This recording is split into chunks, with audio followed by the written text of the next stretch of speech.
with Sam Seder. The destiny of America is always safer in the hands of the people than in the conference rooms of any elite. Sam Seder. They are unanimous in their hate for me, and I welcome their hatred. We must guard against the acquisition of unwarranted influence, whether sought or unsought, by the military-industrial complex. The Majority Report with Sam Seder.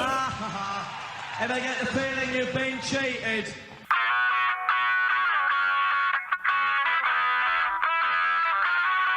It is Tuesday, December 24th, 2024. My name is Sam Seder. This is the five-time award-winning Majority Report.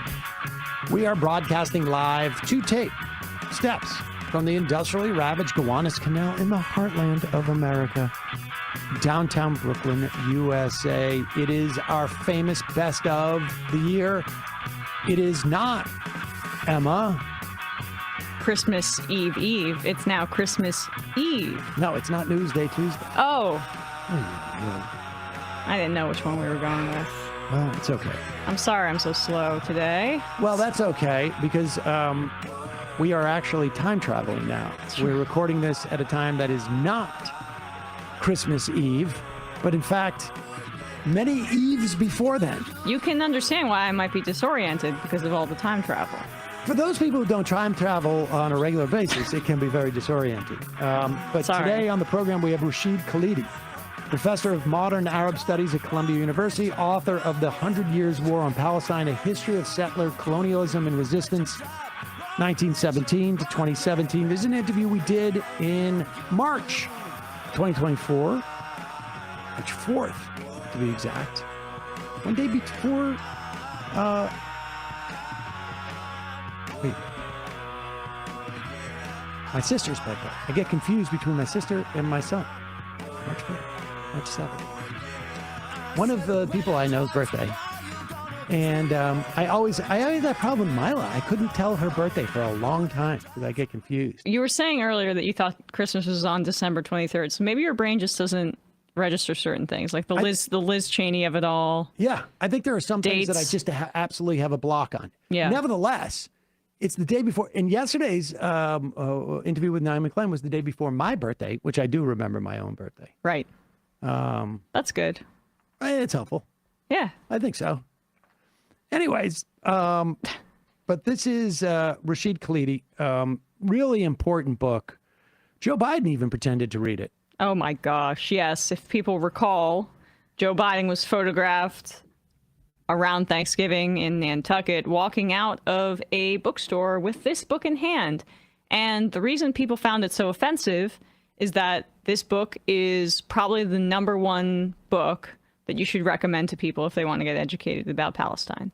And the fact that Biden was doing that after Kamala lost the election and he helped commit genocide in Gaza, it was a spit in the face of a lot of people, but that's just because of how widely respected this book is. Yeah. And Khalidi it's himself. Like, oh, maybe I should read into this a little bit, but A little too late, I guess. a little too late. I will say something else about this book. I don't know if it was in preparation specifically for the interview, but I was reading it.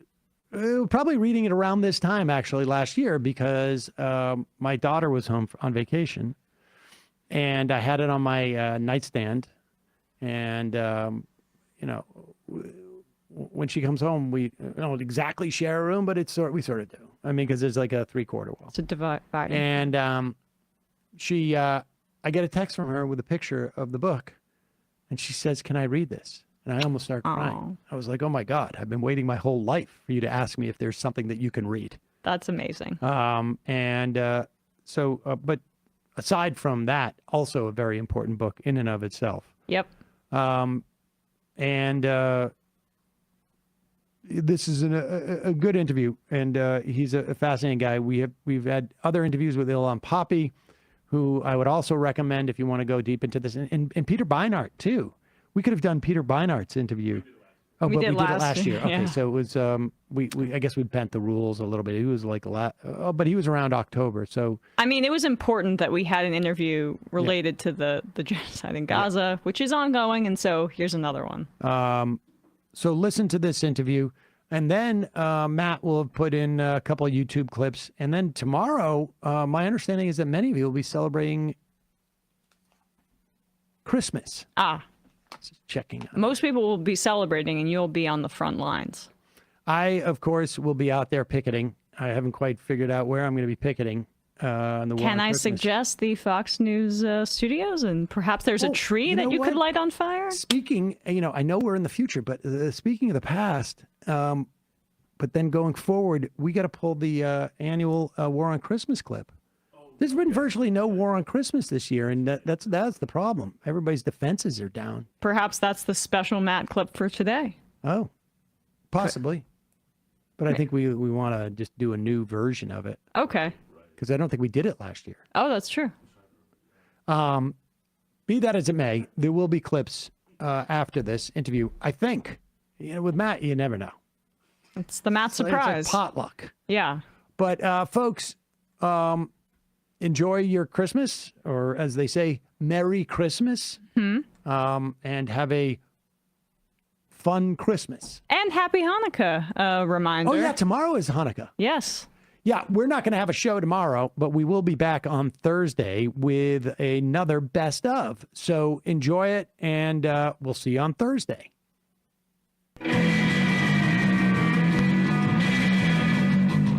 Sam Seder, Emma Vigeland on the Majority Report. Joining us now, Rashid Khalidi, professor of modern Arab studies at Columbia University, author of The 100 Years' War on Palestine, A History of Settler Colonialism and Resistance, 1917 to 2017.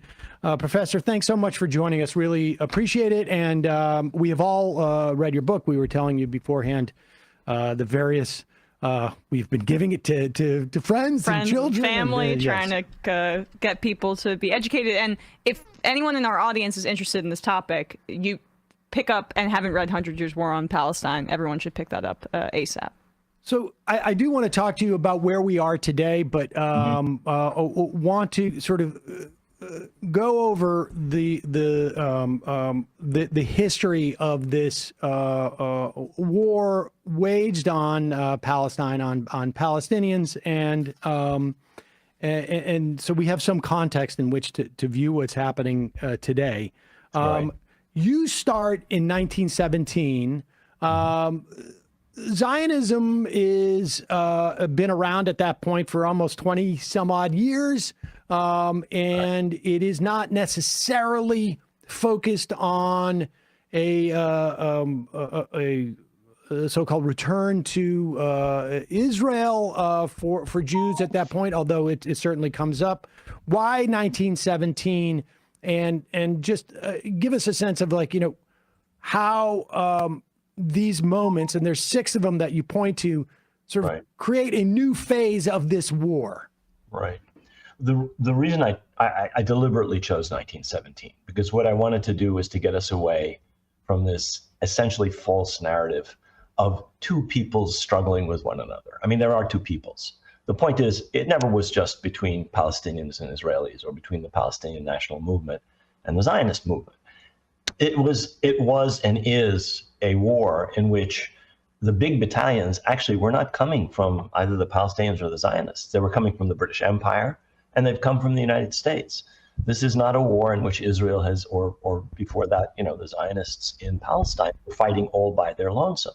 They were not able to do anything that they did in the first 20 years after the Balfour Declaration without the British Empire, without the British Army, without what Zev Jabotinsky called an iron wall, provided in this case by the British. So I'm trying to show that this is a war which has always involved external actors, the most powerful external actors on the globe at every phase. I mean, the British Empire before World War II was the greatest empire in history up to that point. And the United States is the great power of the post-World War II era. And it has always been on Israel's side. I mean, we see this during the war on Gaza, but we've seen it in every previous war going back to 67, and including going back to 1948 for that matter. So I was trying through the framing, starting it with 1917, to show this is when the conflict takes on the characteristics that it's had ever since. Yes, there was Zionism before that. The first Zionist Congress was 1897. Yes, there were the beginnings of Palestinian nationalism before this. this. But the conflict takes on the configuration that it has had ever since with the Balfour Declaration, with the entry of the British into Palestine, and has always had that characteristic since. We're not seeing a war of the Israeli army alone on Gaza. Every shell fired by Israeli Merkava tanks is a 120 millimeter artillery shell that the United States is providing. Every 155 millimeter artillery shell is provided by the United States. Every Hellfire missile, every warplane in the Israeli arsenal is an American warplane. Every helicopter, Apache helicopter, is an American helicopter. The United States is providing these things, again, in my view, in violation of U.S. law. They have to be used for defensive purposes. They can't be used in ways that contravene international humanitarian law or human rights. And so this blank check is, in effect, makes this an American-Israeli war. This is Biden's war, not just Netanyahu's war. And it was Britain's war on the Palestinians. When they crushed the Great Revolt of 1936-39, they brought 100,000 troops into Palestine. There were only a few 100,000 Palestinians at the time. There was one soldier for like every 8 people. That's not a war of the poor little Jewish community in Palestine on the Palestinians. That's a war of the greatest empire up to that day against the Palestinians. And that's why I frame it in that way, starting in 1917. Can you walk us through that? Because I think like one of the things that over the years I have come to understand, having had a Jewish education that was very sort of like Holocaust, Israel centric, maybe even beyond like even from a cultural or Hebrew or religious education, was a sense that there was nobody there, right, and that this was empty territory. But the existence of a revolt and a rebellion and the British bringing in military personnel to quiet that suggests, well, that's not the case. Obviously, right. Will you walk us through that era? Sure. Because this is an era too where we're just starting to see an increase in Jewish immigration there. When you're in the tens and even in the 20s, the percentage of Jews in Palestine is still single to double digits, early double digits, maybe in the teens at one point. Right. Until 1932, I don't think the Jewish population as a proportion of the whole went above 20%. It was 17, 18%. It balloons because of the rise to power of the Nazis in 1933. By 1939, you have 31 or 32% of the population are Jewish. So up until the rise to power of the Nazis, the Jewish population in Palestine was well under 20%. In fact, in 1917, when Balfour issues the declaration, it's 5% maybe of the whole. So you bring up an important point, which is this pretense that this is a land without a people for a people without a land. Well, actually, this is not a land without a people. And even Balfour himself recognizes this. He says in a memo that I quote in the book, we just don't consider these people's rights as important as the rights of the people to whom we're promising a homeland. They're not as important, in other words, as the Jewish people. So the Brits knew that the Arabs were there, this overwhelming majority. And early Zionists did. I mean, Ahad Ha'am was writing these letters from Palestine saying, you're pretending there's nobody here. There are people here. And they're not gonna put up with this. But people preferred to ignore that. And that stays up until the present, I would argue. And I would agree. And I think just in terms of like the Balfour Declaration, we should, contextualize that briefly for us, because my understanding is that declaration was both a function of, well, it was primarily a function of a British Empire outpost, essentially, in that region, to hold off maybe France's power that was in Algiers, et cetera. Just walk us through that. And then, right, there is some element of Balfour's anti-Semitism. It was sort of a twofer for him. Right. I mean, there's several elements to the Balfour Declaration. The most important one is the one you mentioned, which is that Britain wanted Palestine for strategic reasons long before, Chaim Weizmann sold the idea to the British cabinet during World War I. Back in 1906, 1907, they realized they needed to control Palestine, partly to keep other powers out, as you suggest, but mainly as a buffer for the defense of the eastern frontier of Egypt. And that was the strategic reason. And then they later on realized we need to control the Mediterranean terminus of the shortest route between the Mediterranean and the Gulf. And that's Haifa. That's Palestine. So for essentially strategic reasons, Britain wanted Palestine long before they agreed to issue the Balfour Declaration, long before they saw the Zionist movement as a potential ally in this project. Now, there's other elements, of course. There's what you could call British philo-Semitism or Christian Zionism, which actually antedates Jewish Zionism. You have British aristocrats back in the 1830s, 40s, 50s saying, it's a Christian duty to reestablish the Jewish people in the land of Israel. Very important British political figures are talking about this long before modern political Zionism. And then you have anti-Semitism. So Balfour himself, before he became foreign secretary, had been prime minister at a time of some of the most intense persecution of Jews in the Russian Empire. The Kishinev pogrom and many other pogroms were taking place in Russia after the 1905 revolution. And people were fleeing by the thousands, these horrible pogroms and this terrible persecution, and trying to come to England. And so Balfour's government actually passes something called the Alien Exclusion Act to keep persecuted Jews out of England, motivated essentially by anti-Semitism. And so you have the irony of a British politician who authored probably the most anti-Semitic act in English history since King Edward kicked all the Jews out of England in 1290, being the author of the Balfour Declaration, promising the Jewish people a homeland, promising to support a homeland for the Jewish people in Palestine. It's one of many ironies in this story. Right. And another irony to me is how Zionism took on so many of the characteristics of the very nationalism that led to the persecution of Jews in Europe, this European form of nationalism. Can you speak to how modern Zionism and political Zionism in the context of Israel takes that very shape of nationalism that, ended up resulting in World War II, for example? Right. Well, I think you have to look at the people who are the first proponents of Zionism. They're almost all Eastern European. That is to say, they're people who grew up either in the Austro-Hungarian Empire, the Habsburg Empire, people like Herzl himself, who came from Budapest and lived in Vienna, or came from what was then called the Pale of Settlement, an area that is now in Ukraine, around today's Kyiv.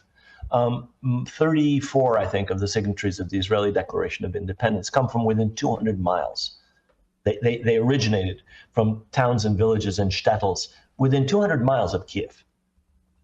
So this is an Eastern European nationalist project. It grew up in conversation with Eastern European nationalism. You're absolutely right, Emma. And it has all the characteristics of Eastern European nationalism.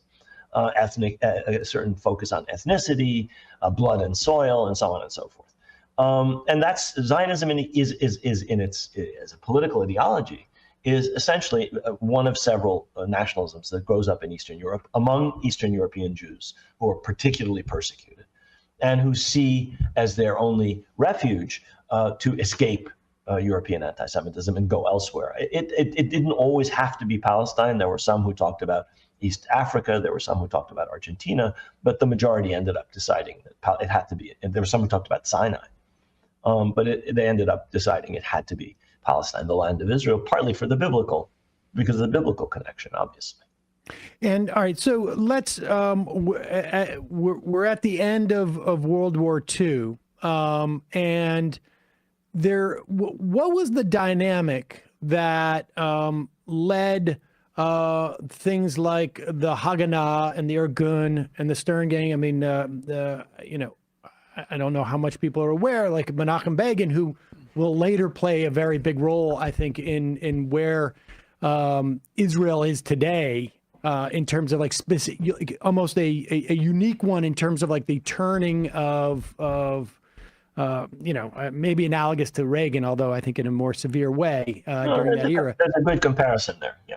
But he is responsible or leading, I think it was the Irgun at that time, for blowing up the King David Hotel, killing, I think it was 90 some odd people. It was arguably partially a military target, although I guess the British would, arguably, certainly there were a lot of non-military personnel were killed in this,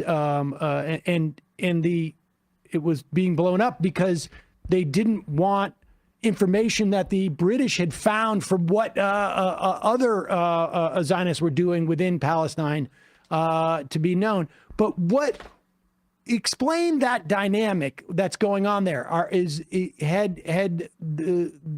Where there were terrorist groups, Stern Gang, I think, unequivocally seems to me to be a terrorist group that were advocating for, they were pushing Britain to basically pull the trigger and provide the sort of like a Palestinian mandate. What was the dynamic there? The dynamic there, I think you have to go back a little bit to understand that after, wholeheartedly supporting Zionism right through the 20s and the 30s and crushing this massive Palestinian revolt from 1936 to 39, 14 to 17% of adult male Palestinians were killed, wounded, imprisoned, or exiled by the British, who brought in, as I said, 100,000 troops to crush this revolt. Having done that, they realized that they were on the brink of World War II, the British, and they had to fight World War II against Italy and Germany in the Middle East, in a situation where colonial peoples all over the world supported the Palestinians and loathed the British for what they had done to them. And so you had British officials in Egypt and in India saying, we have to change our policy. We cannot continue to support unlimited immigration and blanket support for the Zionists and suppression of the Palestinians, because we're going to have to fight in Egypt. We're going to have to fight in Iraq. We need the Indian army. They were not able to send Indian troops to Palestine to crush the revolt in the late 30s because they weren't sure of their loyalty. They were afraid they would side with the Palestinians. So Britain changes its policy. It shuts down immigration. It promises independence to what would have then been a majority Arab Palestine within 10 years. And which the shutting down of immigration, mind you, is coming at the height of the persecution of Jews in Europe. And Palestine, given racist immigration laws in the United States, the racist immigration laws in England, Palestine was the only place people could go to who were able to escape Europe. So the British shut that down, infuriating, obviously, the Zionists. And they turn against the British at that point. And that's where the Irgun and the Stern gang start assassinating British officials, killing British soldiers, blowing up British trains, and ultimately blowing up, as you said, the King David Hotel, which was the British headquarters, but where many dozens of people, innocent people, were killed in addition to British officials. So that's what explains the shift of the Zionists against the British. The British said basically in 1939, we've done what we promised. We've created a Jewish national home. Now we've got to fight World War II, and we need the support of the Arabs, or at least we can't continue to alienate them. And so they make a shift in 1939 with what's called a white paper of 1939. And the Zionist movement never forgives them. And so you have this intense war against Britain, especially after World War II ends, which is intended to force the British out of Palestine. In the meantime, the Zionist movement has found new patrons in Washington and in Moscow.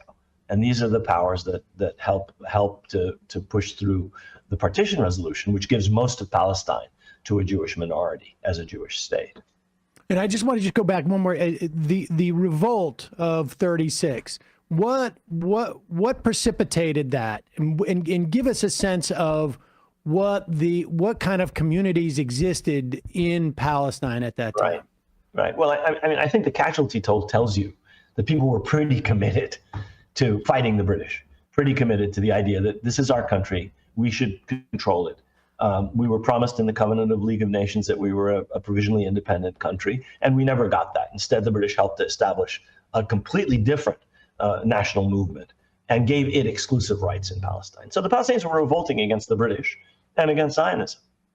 And you had a pretty cohesive Palestinian national movement, divided with different political trends. But the casualty toll alone tells you how committed people were to fighting the British. When you have that number of people killed, wounded, imprisoned. And I mean, my uncle was sent off to the Seychelles. He was exiled. The whole leadership was thrown in jail and often exiled to places like the Seychelles and Kenya and so on. Others were just shot on sight or hanged, other leaders. So the British had crushed what was really a national revolt by the Palestinians against their rule and against the mandate, which essentially gave the British the right from the League of Nations to run Palestine for the benefit of the Zionist project. That's what the Palestinians were revolting against. I think what's so important, too, about that moment in history is it really illustrates that this is a nationalist movement that is not a function of anti-Semitism.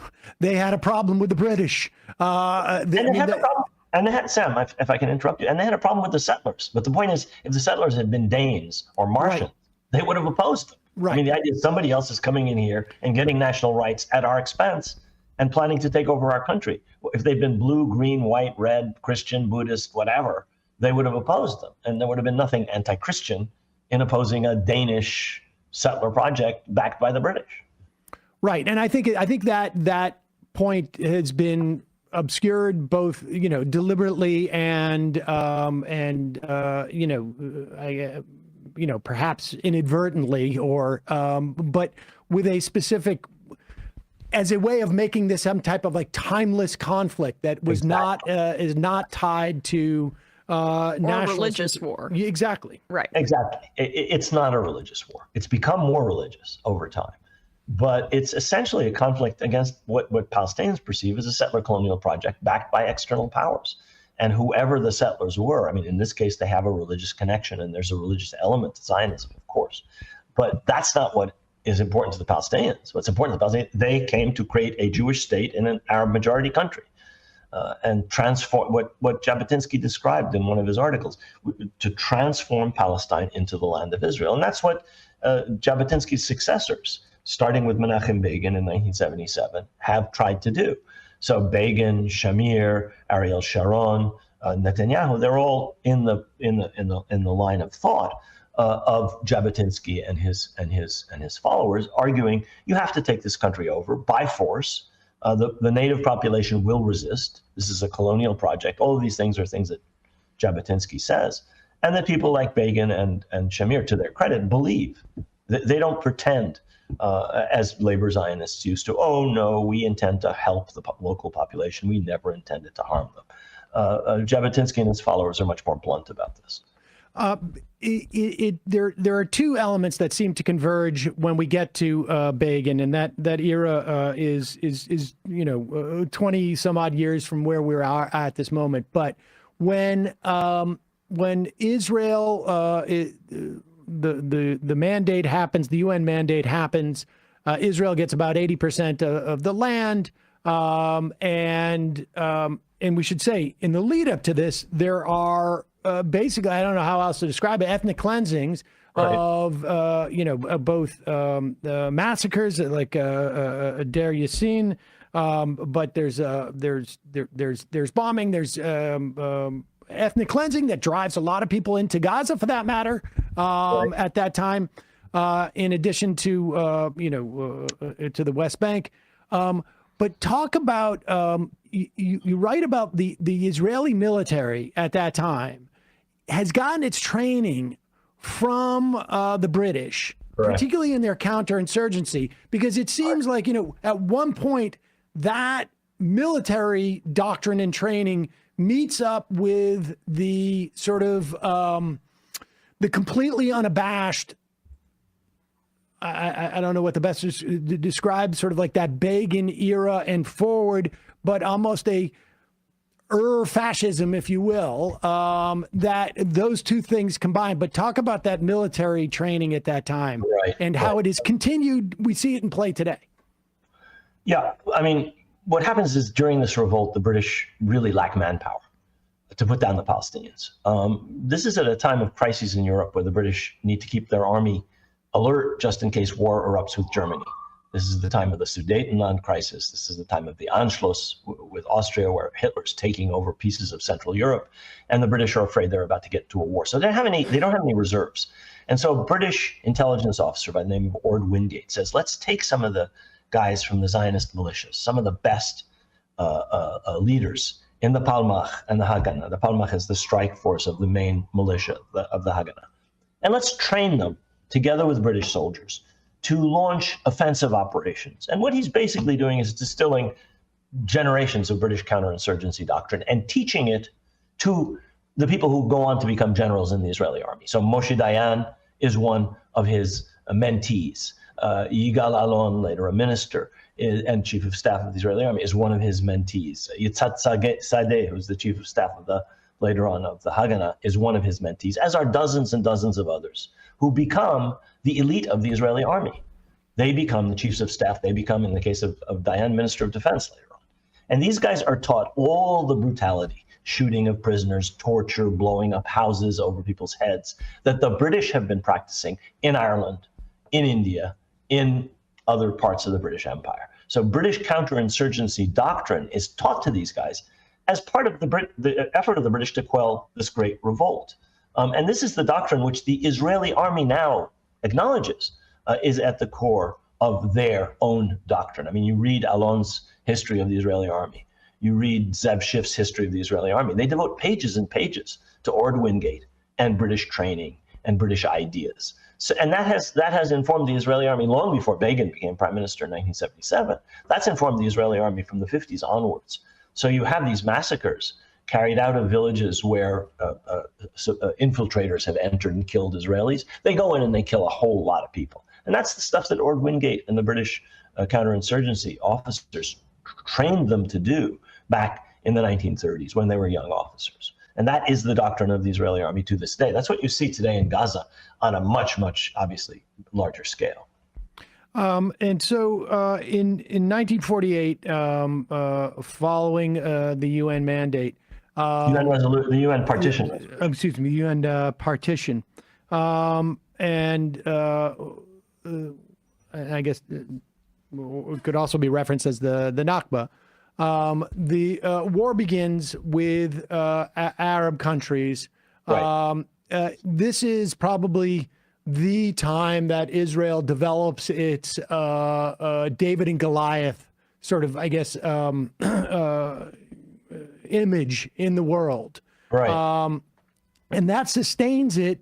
And about another 250,000 Palestinians are dispossessed in that war, having already hundreds of thousands, more than 500,000, I think, prior to that, had been actually about 300,000 are kicked out, expelled, ethnically cleansed, if you will, in the fighting before the Arab armies enter, and about another 500,000 or 400,000 are expelled after 4 Arab armies enter the war on May 15th, 1948. So in March and April and May of 48, before the mandate ends, before the British leave, before the state of Israel is created, before the Arab armies enter, Jaffa, 70,000 people, Haifa, 70,000 people, Bisan, Safed, Tiberias all fall, and their populations are kicked out.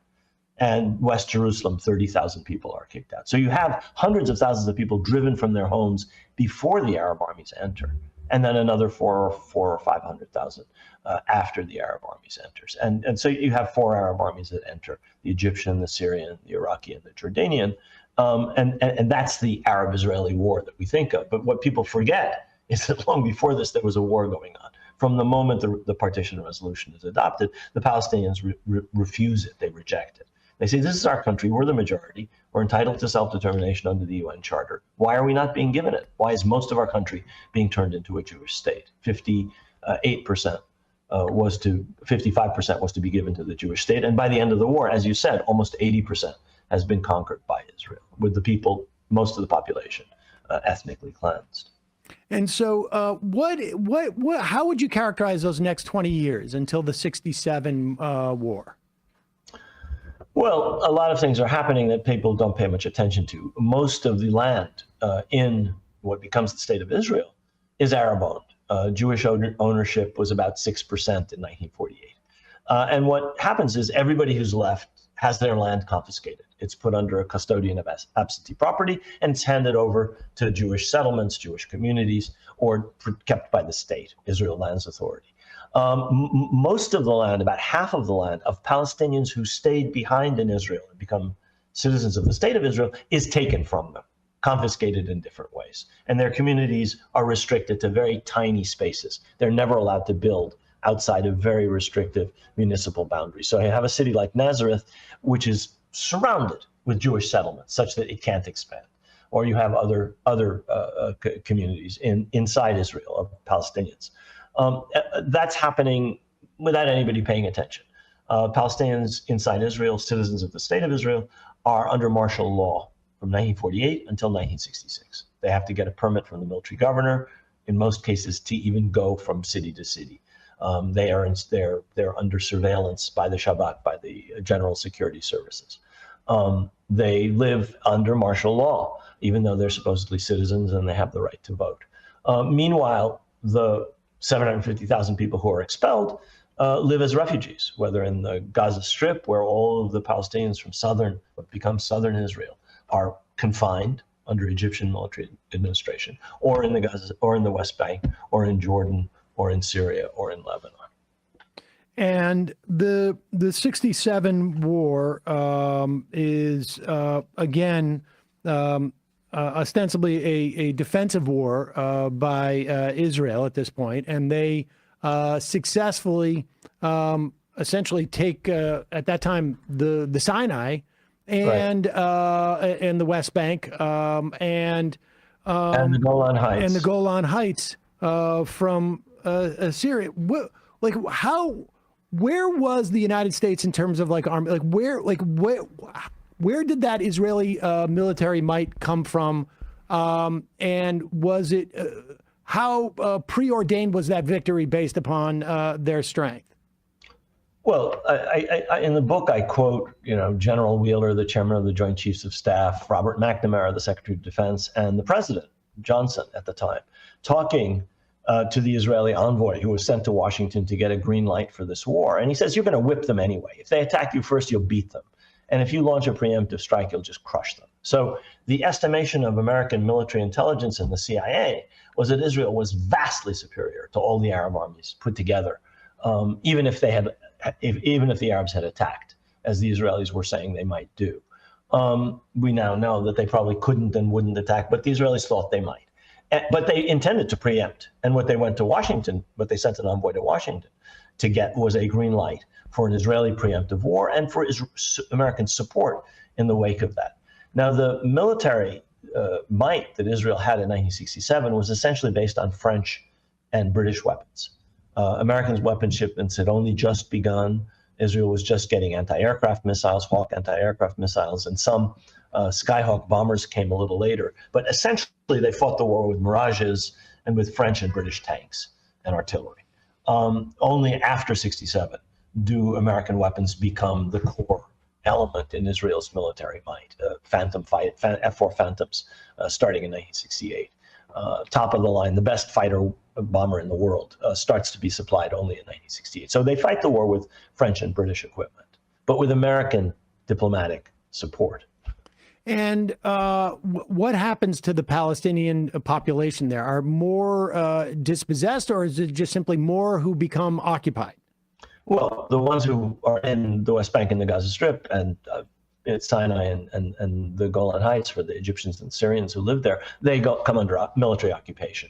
But in the meantime, Israel expels about 300,000 more people from villages to the west of Jerusalem, from refugee camps in the Jordan River Valley, and many others who are outside are kept outside. So another 250,000 are expelled in the wake, Palestinians are expelled in the wake of the 67 war. Can you now track for us to sort of what's happening with Palestinian nationalism? Because you write that this is around the beginning of an era where Palestinian nationalism has its most success politically. Right. There is certainly moments of, I guess, you could call terrorism, and in some instances but primarily the gains are happening in terms of politics. Right. Can you walk us through that a little bit? Yeah. I mean, what happens after 1948 is a complete devastation of the Palestinian national movement. It's already crushed by the British in the late 30s. The sort of coup de grace comes with the Nakba. The elites in the coastal cities are driven into exile. Everybody loses everything.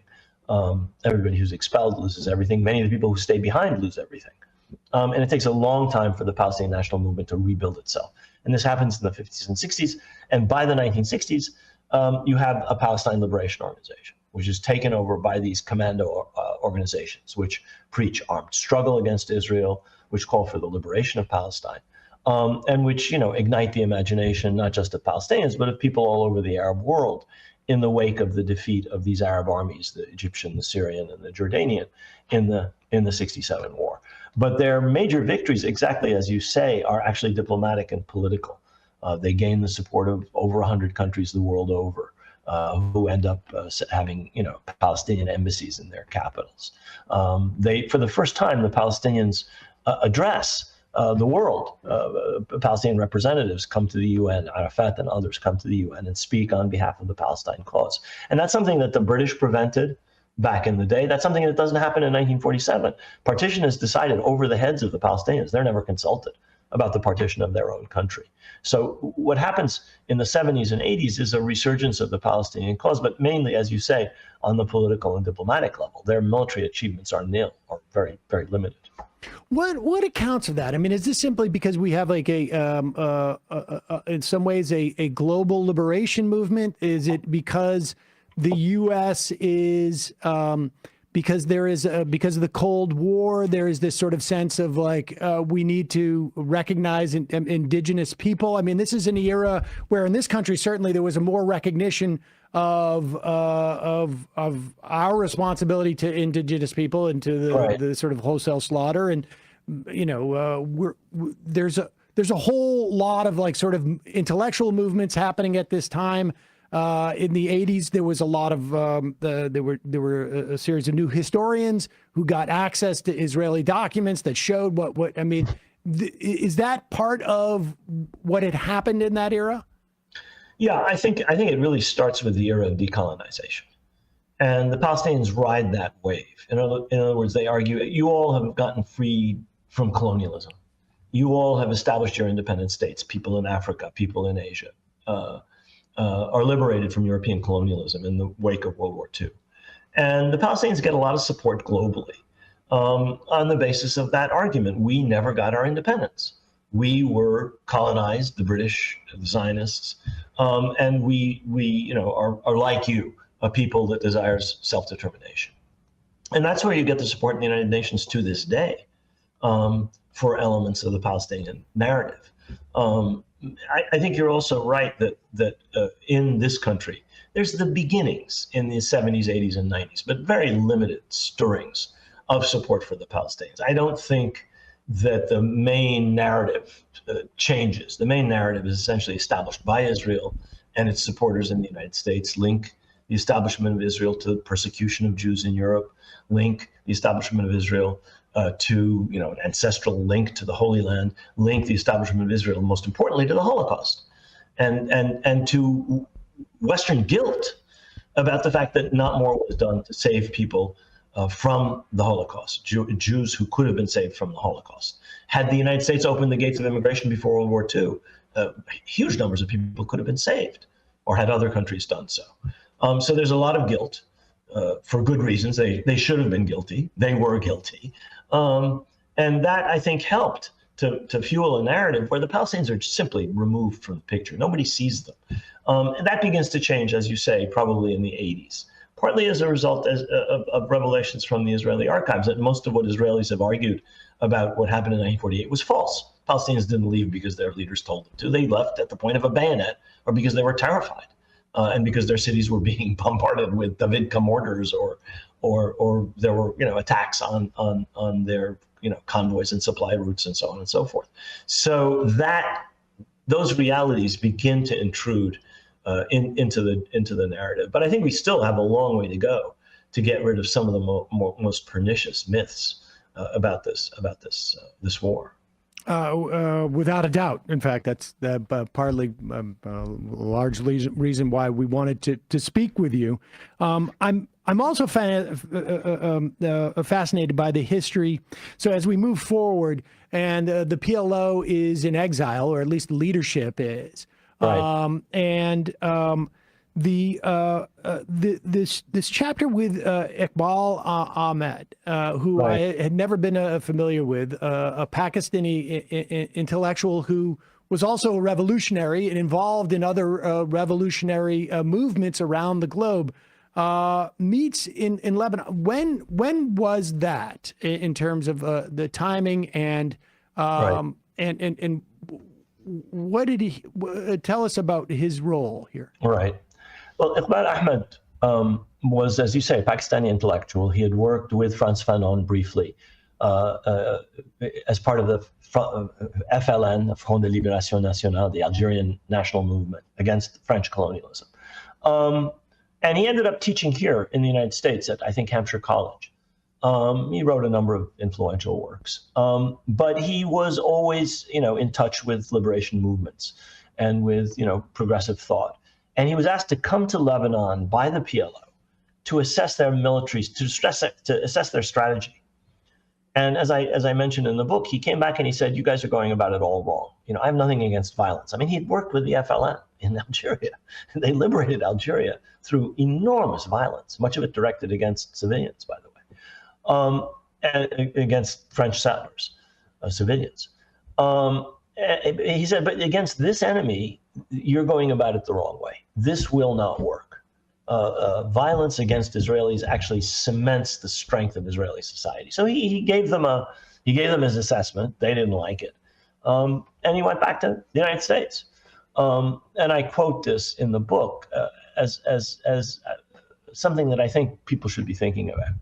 I think that what we've seen after October 7th, the triggering of trauma that has nothing to do with Palestine or Israel or the specific war we're talking about, but pre-existing trauma, going right back to the Holocaust. I mean, I've heard discussions of Kishinev, I've heard discussions of pogroms, I've heard, of course, discussions of the Holocaust, cited by people as what October 7th forced them to think about.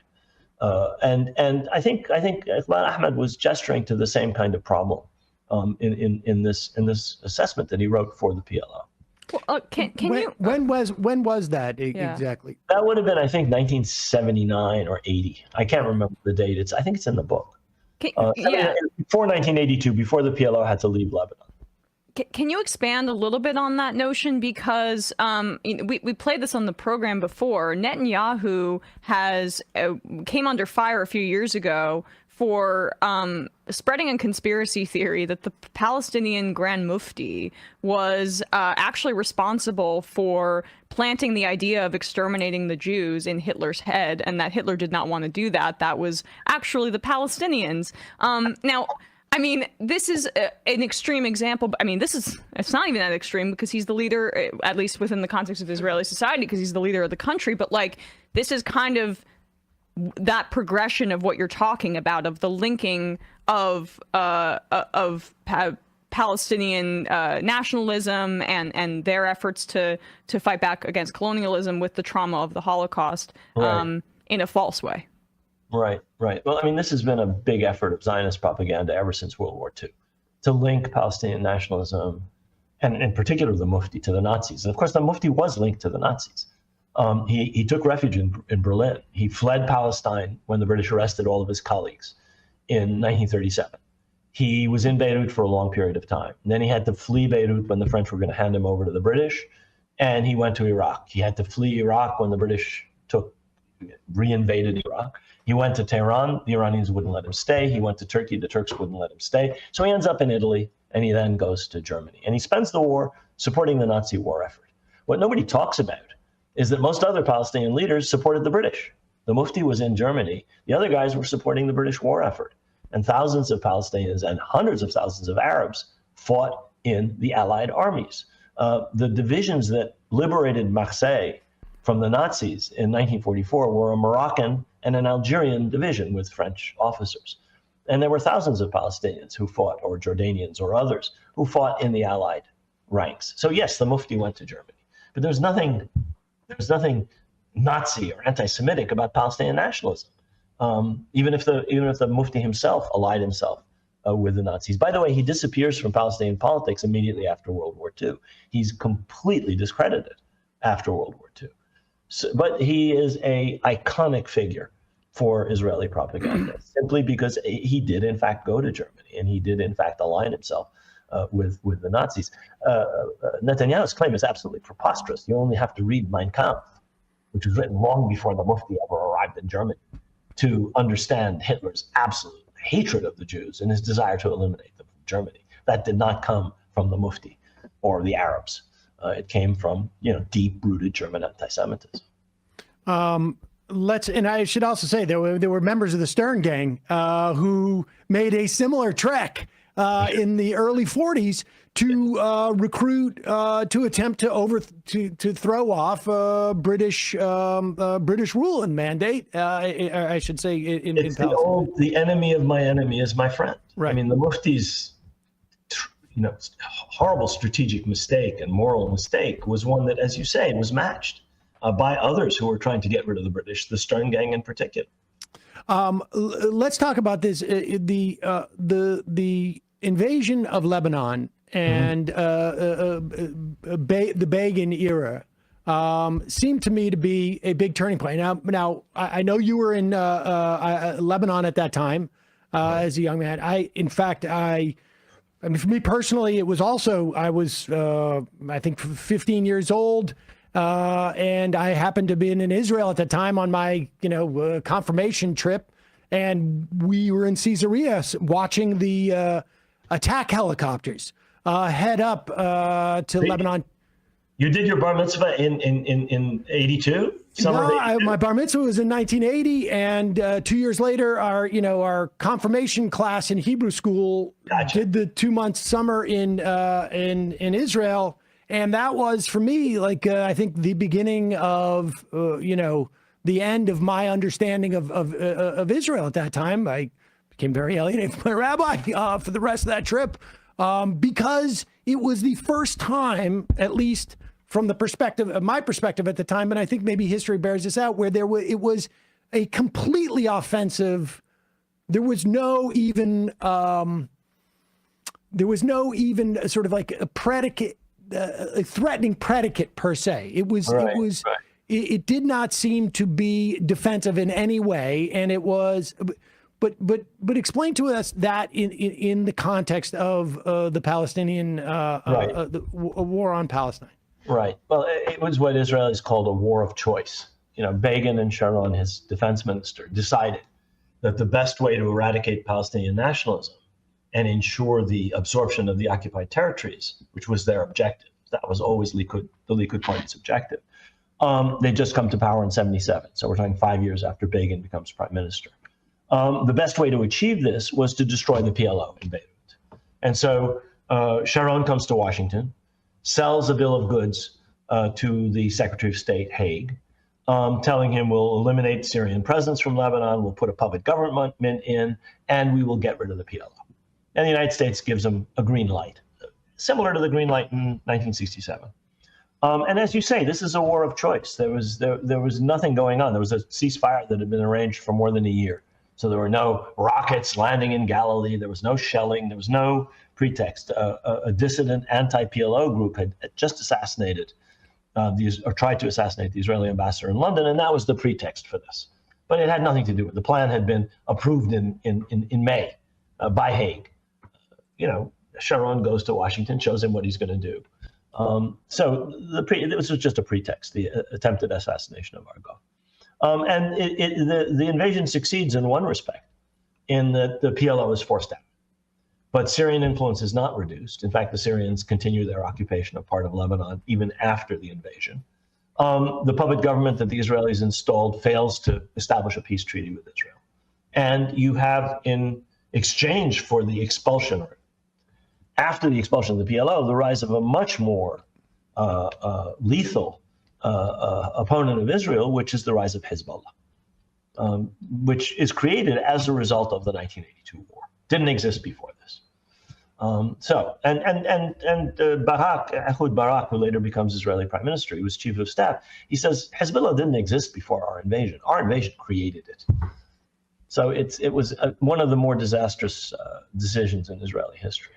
And then, too, shortly after that, Israel, in an attempt to disempower Fatah to the extent that it remains, is to sort of squeeze Fatah as a political movement, but also it seems to have sort of like given wide berth to the sort of, within a couple of years, minted Hamas out of the Muslim Brotherhood. Right. And as a way of like preventing any type of Palestinian political cohesiveness at that point. I mean, you have to understand Israel as having learned the lessons of colonialism from the British. The core, I mean, since Julius Caesar, the core doctrine of an imperial power has to be divide and rule your subjects. You have to split them up. You have to turn them against one another to prevent them from uniting against you. And this was the doctrine of Israeli military intelligence, especially in the Gaza Strip, against the PLO, which was the representative of the Palestinians recognized internationally and by the Arab League and by the Palestinians.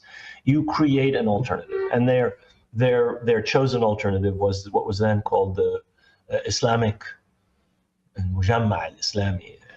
Assemblance, or whatever that is. Anyway, the branch of the Muslim Brotherhood Palestinian branch of the Muslim Brotherhood in the Gaza Strip, and so they supported them. I know people who were beaten up in the West Bank by thugs bussed in by Israel from the Gaza Strip to break up PLO demonstrations at universities in the West Bank. These are guys that the Israelis are essentially using against the PLO. And it's out of that trend that ultimately Hamas grows. And at the very beginning of Hamas, we're talking 87, 88, the Israelis look favorably on this because this divides the Palestinian national movement. These guys are hardliners. The PLO is trying to turn more diplomatic. It undermines their standing as diplomats and as representatives of the Palestinians if there's a hardline alternative that we can point at and say these guys are terrorists, there's nobody to talk to. And that's the strategy essentially later on of Netanyahu. Allow Qatar to send money to the Gaza Strip to support this separatist Hamas government, separate from the Palestinian Authority in Ramallah, and that gives you a great argument. There's nobody to talk to. We can't negotiate. Therefore, we'll just keep colonizing the West Bank and absorbing it and annexing it. So that emerges from a strategy that goes right back to the 70s and the 80s, actually. And it is around this time that we have the First Intifada, which is largely, obviously there's some violence, but largely a peaceful a protest movement that I guess, I mean, and you would know, you participated in the 91 Madrid talks, but it started to perhaps move in a direction of perhaps a two-state solution, which, I mean, just, I guess, talk about the Palestinian understanding of, at one point, a two-state solution is going to be, it's not what we want. We're not, but they were ceding the territory essentially that they had lost from 48 to 68. And we're in a different phase here. All right. Well, this starts back in the 1970s, after the 73 war, when the PLO realizes that nobody's going to help them liberate all of Palestine. And slowly but surely, they move towards acceptance of a two-state solution. They move towards acceptance of Security Council Resolution 242. They move towards an acceptance of renunciation of violence. And they do that finally in 1988 at the Palestine National Council. And that eventually is recognized by the United States as meeting American conditions for talking to the PLO. And ultimately, that's the basis for the Madrid and later the Washington negotiations, that the PLO has accepted a renunciation of violence. It's accepted the American imposed ground rules for the negotiations. It's accepted to recognize the state of Israel. It does all of these things. It changes its charter, et cetera, et cetera, et cetera. And you are in a new phase. And the reason this works, I would argue, does go back to the Intifada.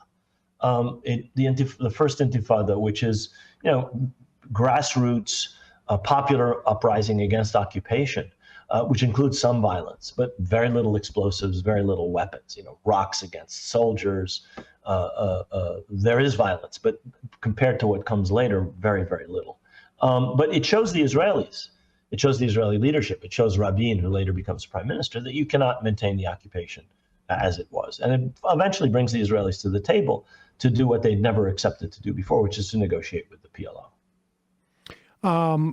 And that leads to the Oslo. Will you characterize the Oslo Accords for us? Because there is I think that it's incredibly misunderstood as to like what happened there and where it left things. Right.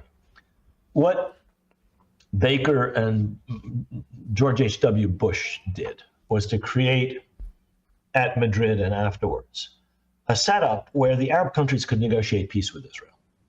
Jordan did. Syria almost did. They came very, very close to an agreement with Israel.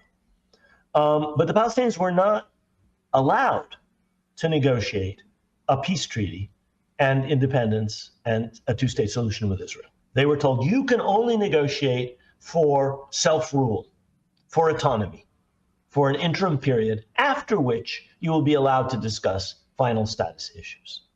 Final status issues included everything important to the Palestinians: independence, self-determination, delineation of borders, refugees, Jerusalem, water, end of settlement, end of occupation. You couldn't talk about any of those things.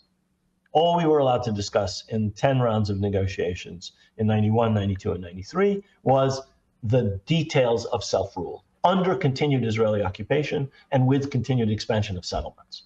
When we tried to say, how can one party be eating the pizza that we're supposed to be dividing, the Americans didn't say anything. They said the ground rules didn't allow that, but they didn't do anything about Israel doing that. So the people negotiating in Washington, who were authorized by the PLO, I was an advisor to that delegation, ended up by the summer of 1993 saying, we're not going to get independence out of this. This is a structure designed to prevent us from having self-determination and to postpone everything with no guarantees that we'll get it. Arafat and the PLO decided to accept that deal anyway. And that's what the Oslo Accords are.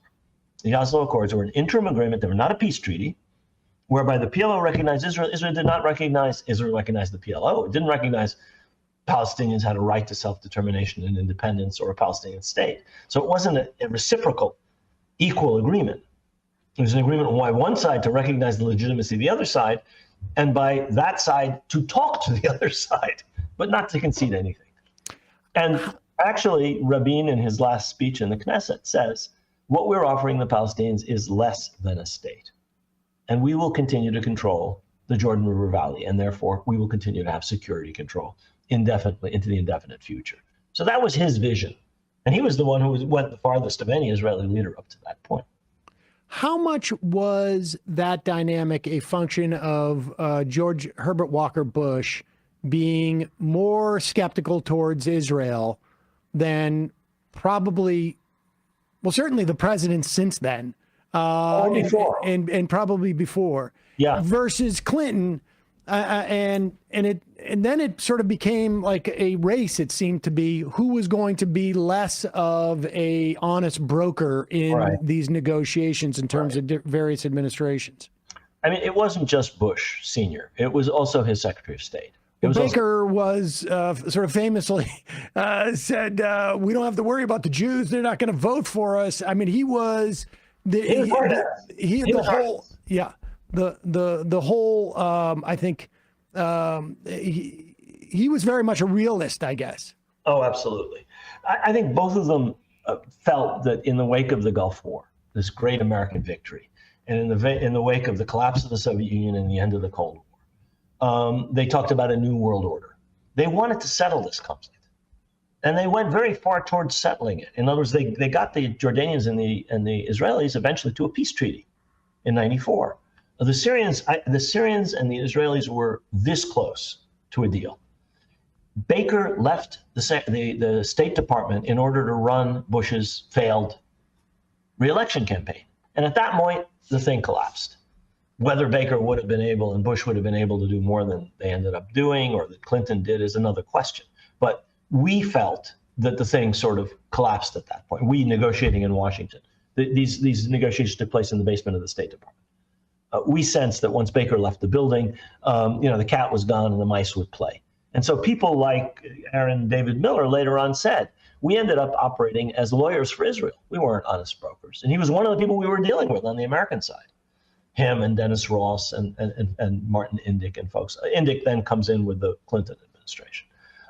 They were more concerned about Israeli domestic politics and American-Israeli relations than they were about the Palestinians or a sustainable deal, in my opinion. And the thing really never had a chance. I would argue from that point, certainly from that point on. Can we jump to, because I don't want to hold you much longer. You've been very patient. I actually have to get going. So yeah, okay. Let's wrap it up soon. Lastly, Gaza, there is the George W. Bush administration seems to accelerate. Seems to like press on the gas, whereas prior administrations had been a little bit practiced some restraint on the Israeli government. What happens at that time? Well, one thing that happens is that Palestinians in the 90s, after the Oslo Accords, realized that the Oslo Accords are not going to bring them independence or self-determination. Settlement expands enormously. The number of settlers doubles. The restrictions on Palestinian movement are imposed such that free movement ends. People could go anywhere from the West Bank and the Gaza Strip. You could go to Eilat, you could go to the Golan Heights with Palestinian license plates before Oslo. After Oslo, walls, checkpoints, the enclosure of Palestinians in these tiny little ghettos of Area A, Area B, and Israel controlling 60% of the West Bank and Area C, shows the Palestinians that this is not a peace process. This is a process for the maintenance and extension of the status quo of occupation and colonization. And so you have the second intifada starting in 2000. And Bush's reaction to that, on top of 9/11, is to treat the Palestinians as if they're analogous to Al-Qaeda. Terrorists are terrorists. He basically buys the bill of goods that Sharon sells him, of a war on terror. He and Cheney and their henchmen. By Sharon's prescription. And the United States basically becomes an even more overt enemy of the Palestinians from that point on. And I would argue that that's a thread that goes right back to Truman. A degree of hostility to the Palestinians, a degree of uncaringness about Palestinian rights, a degree of solicitude for every possible Israeli position, to the point that the United States is actually an ally of Israel in its war on the Palestinians. And we see this today in Gaza. This is not an Israeli war. This is an Israeli-American war. It couldn't happen without the Security Council vetoes. It couldn't happen without the resupply on a daily basis by plane after plane after plane of ammunition.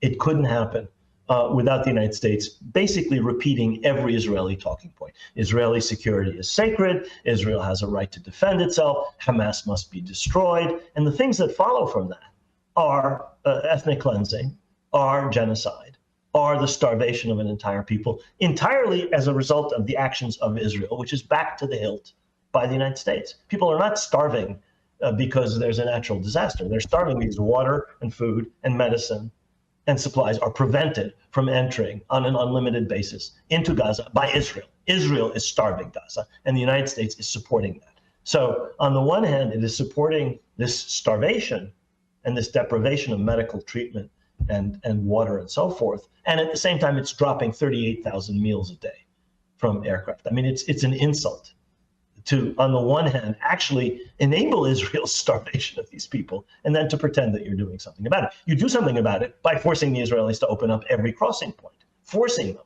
telling them on pain of XYZ, you will do this. But there's no on pain of anything. So it is an American war, not just an Israeli war. And I don't think that differs except in extent from earlier phases of this war. You go back and look at 67, Johnson gives them a green light. You go back and look at 82, Haig gives them a green light. This is more than a green light, of course. This is building the roads in some respect. Exactly. Lastly, last question. The other Arab countries that we have seen in the past Where are they in this? I mean, is the U.S. like quelching that simultaneously? I've been sort of a little bit shocked by. It's perplexing unless you recognize the fact that these are governments that don't represent their peoples. If you study a little bit of the history of this, you'll see that Arabs have been supportive of the Palestinians since before World War I. I found hundreds of articles on Zionism in Palestine in the press in 1912, 13, 14. You had volunteers coming to fight in Palestine with the Palestinians in the 1930s. And you had that again in 1948. And the polling in Arab countries is unanimous. Overwhelming majorities of Arabs in every single Arab country support the Palestinians. Their governments do not represent them. They are jackboot military dictatorships. They are the most absolute monarchies on earth. They have no representative democratic nature whatsoever. There are a few exceptions, of course, but the majority of them, Algeria, Syria, Saudi Arabia, Egypt. I mean, you talk about the major Arab countries. They're dictatorships or absolute monarchies. So they don't represent their people, and they lack legitimacy, and they therefore depend on whom? The United States. So they're more responsive to the United States and Israel than they are to their own public opinion. So they don't have political parties, free political parties. They don't have a free press. They don't allow demonstrations. They put people in jail for saying anything. I mean, how do you expect people to? So you've had demonstrations all over the Arab world against the will of the governments, but they haven't forced the governments to do what the people want, which is to support the Palestinians much more vigorously. The only people who have actually done anything are the Houthis, the Ansar Allah folks who dominate most of Yemen, and a few other small groups, and Hezbollah, which is not a small group. Well, I really appreciate your taking this time. I know we kept you longer than we should have, but this context I think is so important for people to understand where we are today. Rashid Khalidi, the professor of modern Arab studies at Columbia University, the book, The 100 Years War on Palestine, A History of Settler Colonialism and Resistance, put a link to at majority.fm. Again, thank you so much for your time today. Really appreciate it. Thanks so much for having me. I appreciate it. Thanks so much. Jordan Peterson, Elon Musk. Sure. This is an old one, right? Yeah, it's about a couple weeks old. But this is worth doing. Because Elon is like not the weirdest guy in an interview. It's so hard. Yeah, Elon Musk went on with Jordan Peterson to make himself look in some way mainstream.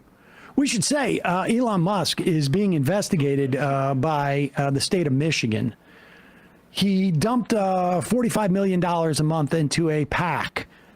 First, he said he was going to support Trump. Then he pretended like he wasn't, but he's still dumping this money into this PAC that essentially tries to target. And there's some question as to like who he's trying to target on social media. He also owns one of these platforms, so he's probably like paying himself off to like drive his ad rates on Twitter. But he's trying to pinpoint certain voters, and there's some question as to whether he's providing this information. It's supposedly like to register voters, but all he's doing is putting them into a data bank to assess whether they are supportive of Trump. And if they are, then go and register them and get them out to vote. Now, that's illegal. If you're an organization that registers voters, you need to be nonpartisan, not just in your rhetoric. In fact, your rhetoric is the minimum. What you can't do is say, oh, we took all these registration forms. We're throwing out the ones that people don't vote for Trump. That's illegal. People go to prison for that. It's not free speech? It is not free speech. But before he got some acclaim for that, here he is with Jordan Peterson as they discuss the benefits of a strictly meat diet. It's a hard sell from Jordan here. Price. Carnivore diet will fix that. The what, sorry? The carnivore diet will fix that. Look, I like meat. I'm pro meat. I don't think a carnivore diet is going to fix this particular issue. I think my wife had an injury of 40 years, and it resolved in 2 years on the carnivore diet. Wait, what is he saying beforehand? What is the problem that he's supposed to be dealing with here? Right. Yes. Let's just, I mean, that is just a ridiculously false statement. So one of the things I've tried to do is to understand, so like there are a limited number of things that are undeniably real, and pain is one of them. Yes. Okay. Like my back hurts a little. Yes. So that's because you were up till 5 in the morning. No, I just have some injuries, whatever. From wrestling? It's from, I think, some childhood injuries that, although the final thing that caused some back and shoulder injuries was me foolishly fighting the world champion sumo wrestler and charging him at him at full speed to knock him over, which I did succeed in doing, but you paid a price for it. A very, very high price. Carnivore diet will fix that. The what, sorry? The carnivore diet will fix that. Look, I'm awful. I like Pause meat. it for a second. First of all, like, this is one of the creepiest interviews. They should have maybe outlined a little bit. It's just a weird, there's like a weird, almost like weird, I don't want to say sexual tension, but there's almost just a weird, weird man crush tension that Peterson had. Peterson seems so desperate to impress Musk. And Musk, of course, is desperate to just seem normal. And Peterson's so weird that it is just a weird, there's a weirdness to this that is, go ahead. Paid a price for it. A very, very high price. Carnivore diet will fix that. The what, sorry? The carnivore diet will fix that. Look, I'm awful. I like meat. I'm pro meat. I don't think a carnivore diet is going to fix this particular issue. I think my wife had an injury of 40 years, and it resolved in 2 years of the carnivore diet. Yeah, pause it. If you just eat steak or something? This guy puts himself out there as a doctor, as a scientist. He complains about junk science all the time. He's a big Fauci critic. My wife had a physical ailment for 40 years. You have a back problem? My wife had a physical ailment for 40 years, ate meat for 2 years, and it was resolved. I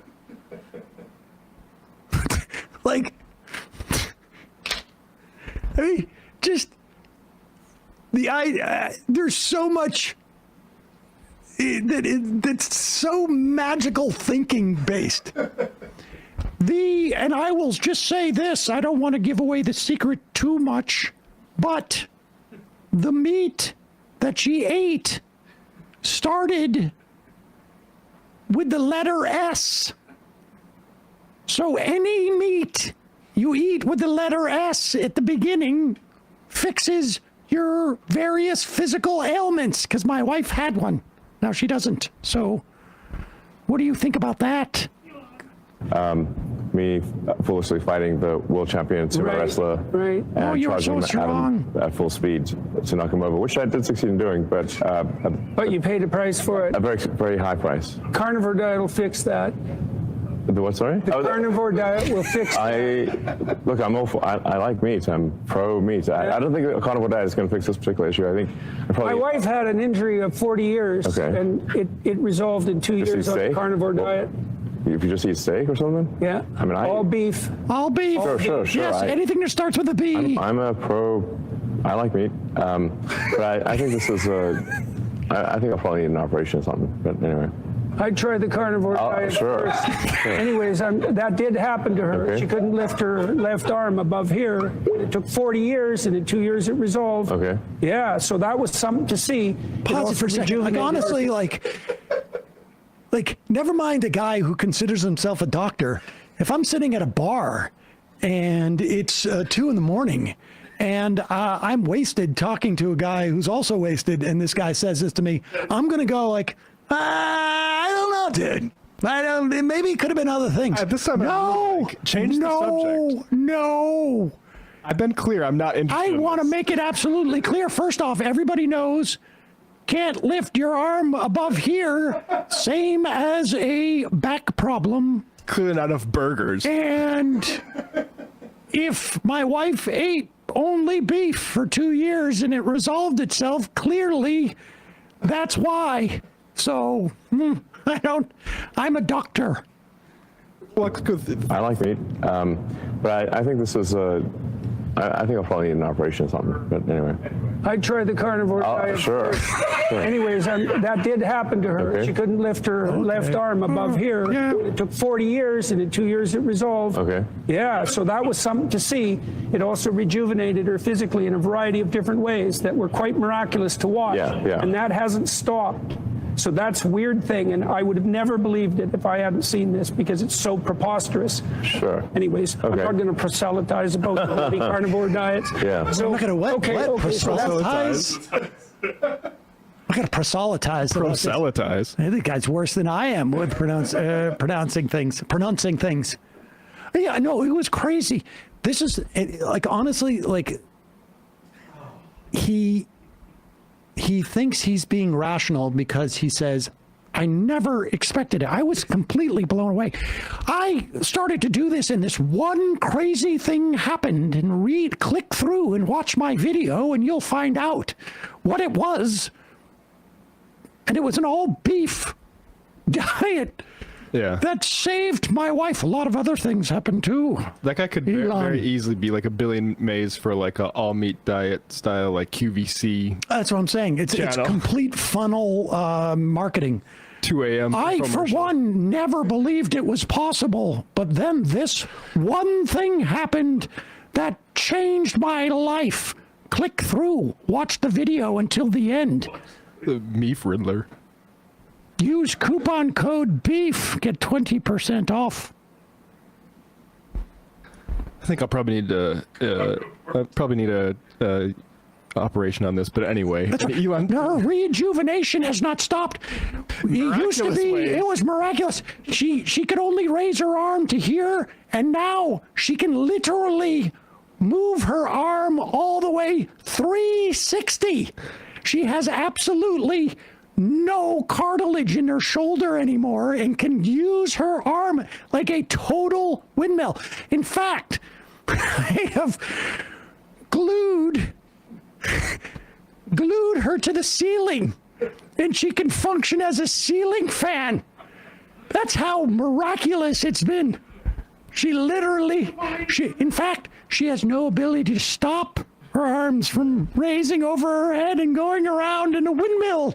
We can thank God that Elon was uninterested enough to ask the follow-up, what sort of miraculous rejuvenations? Could you be more specific about that? Well, she has the ability to also, her legs also.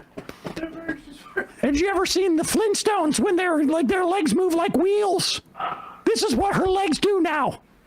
Because of the meat, 100% beef diet. Sirloin.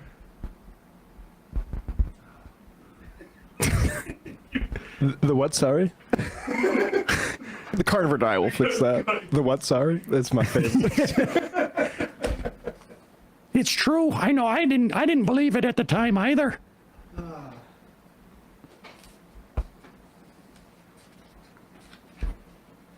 Normal guys. Normal.